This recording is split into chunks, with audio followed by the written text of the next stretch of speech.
কসবায় বিনাউটি ইউনিয়নে জামায়াত ইসলামীর সাধারণ সভা অনুষ্ঠিত।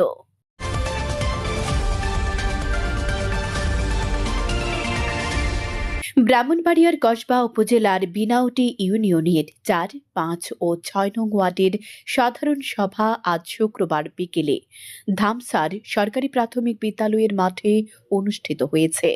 সভায় স্থানীয় নেতৃবৃন্দ সহ দলীয় নেতাকর্মীরা উপস্থিত ছিলেন। সভাটির সভাপতিত্ব করেন বিনাউটি ইউনিয়নের জামায়াত আমির মাওলানা জসিমউদ্দিন। সঞ্চালনায় দায়িত্ব পালন করেন মিজানুর রহমান দুলাল।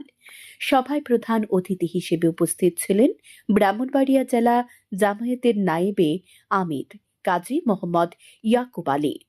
বিশেষ অতিথি হিসেবে বক্তব্য রাখেন কসবা উপজেলা জামায়াতের সাধারণ সম্পাদক মাওলানা শিবলি নোমানী, মাওলানা মতিউর রহমান ফারুকী, মাওলানা মইনুল ইসলাম।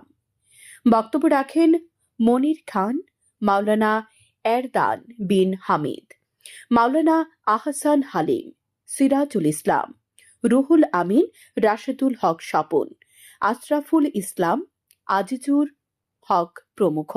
সভায় বক্তারা আলোচনা করেন তৎকালীন আওয়ামী সরকারের দুঃশাসন ও দমন পীড়ন নিয়ে, স্থানীয় জনগণকে দেশের উন্নয়ন, সামাজিক স্থিতিশীলতা এবং নৈতিকতার প্রচারের জন্য সক্রিয় অংশগ্রহণের আহ্বান জানানো হয়।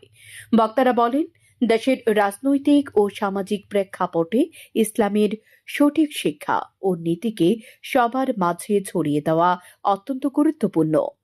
তারা আরও উল্লেখ করেন যে সংগঠনের সকল সদস্যকে এলাকার কল্যাণে আরও দায়িত্বশীল ভূমিকা পালন করতে হবে। Salda news desk.